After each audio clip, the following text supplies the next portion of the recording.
गिबि गिबियावनो आङो नोंथांमोननि चेनेलनि गेजेरजों बयखौबो साबायखर बावग्रोबाय। दिनैनि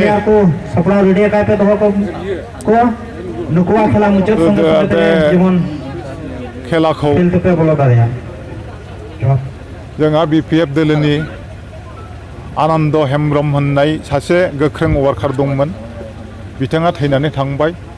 बिथांनि थैनायनि नामाव बिथांखौ गोसोखांनानै दिनैनि नैबे जोलुर बादायलायनायखौ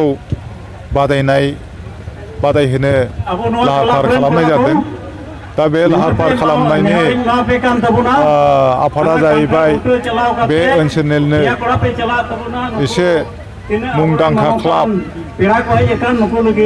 न'आ सेकेन्ड क्लाब पकिहागानि बिथांमोनहा अर्गानाइज खालामदों।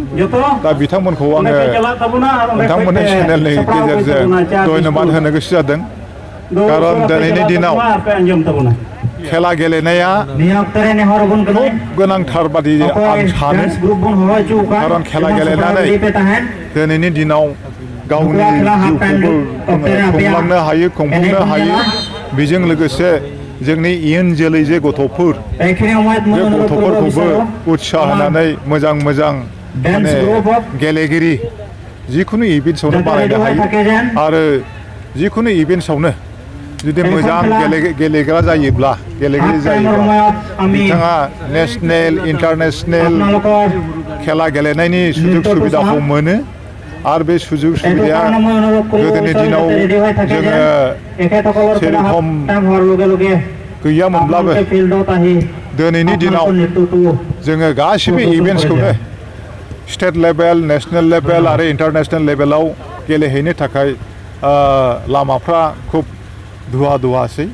माने मोजां गेलेगिरि जायोबा, मोजां गेलेग्रा जायोबा जोङो इन्टारनेसनेल, नेसनेल गेलेनो जोंहा लामानि अभाब गैला।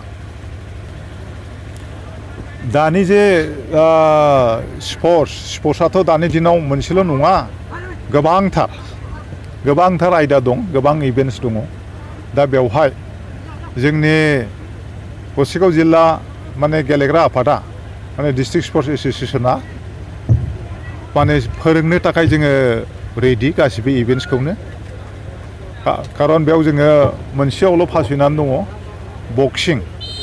बक्सिंखौ जोंहा सिभिल डिस्ट्रिक्ट नङाबा एप्लिकेसन होनाय जाया।